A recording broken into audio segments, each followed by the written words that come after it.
domesticate the horse, and then they could chase the buffalo. And maybe settlers with wagons as well. They could chase the buffalo and the U.S. cavalry and others maybe. But you could say the American Indian, Plains Indian was the tick of the buffalo. He lived totally off the buffalo. He didn't farm.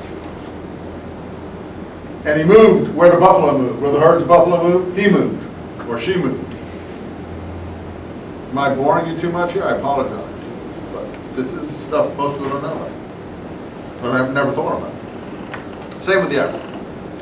So Nicholson will tell you, you know, he used the same thing. He used its skins for tents.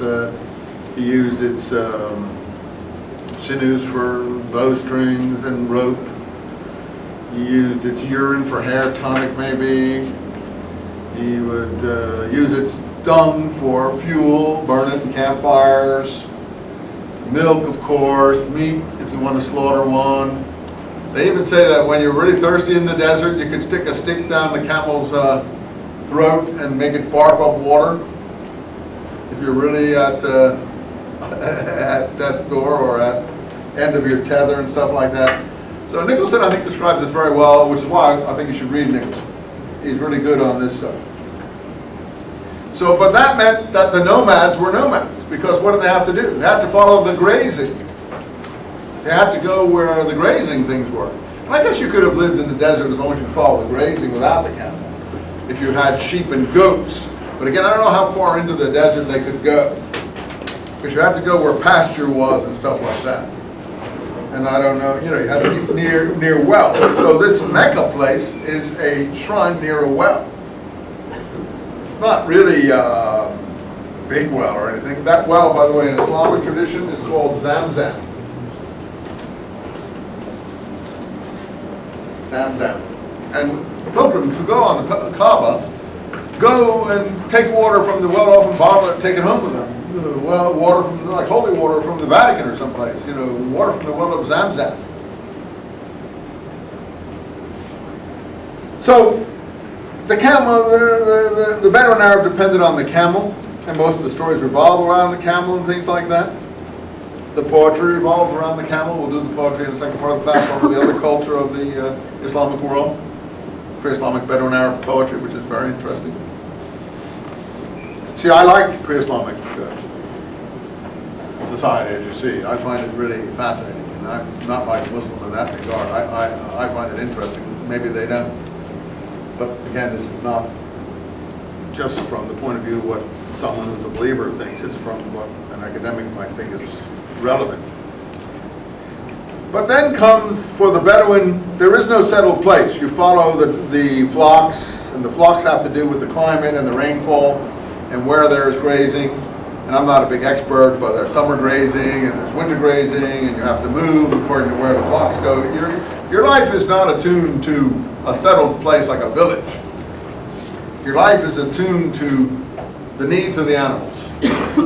That's the same with the American Plains Indians. They would go on sledges, they would move their villages, they could pack them up, move them, take them with them wherever they went with their whole families and everything. Same with the Bedouin in the desert.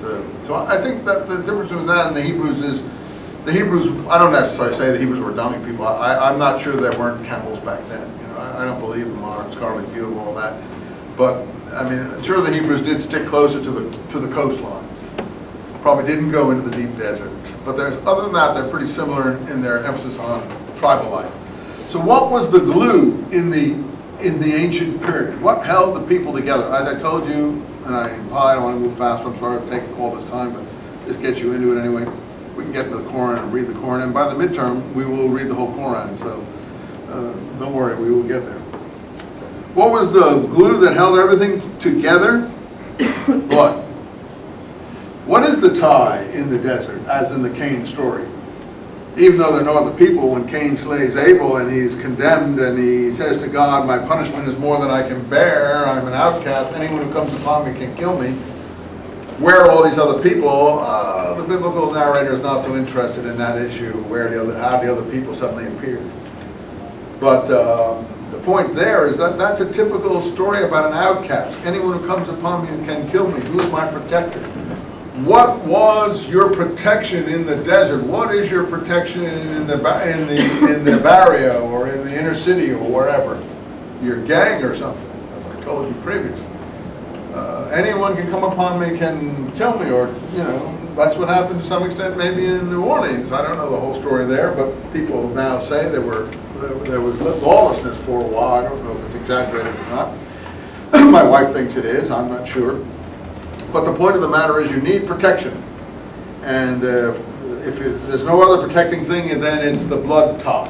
And the thing that protects you in the blood tie is blood vengeance. So if someone hurts you, your relatives hurt that other person. That's the same in the inner city or someplace today. And if someone kills you, they take vengeance on that other person and kill one of their people. Or maybe, as the story we're going to read here, the War of Bassus. How many looked at that? One of the leaders say, I only took vengeance for so-and-so's what? Shoelace. When I killed this chap here, you were only worth my relative's shoelace.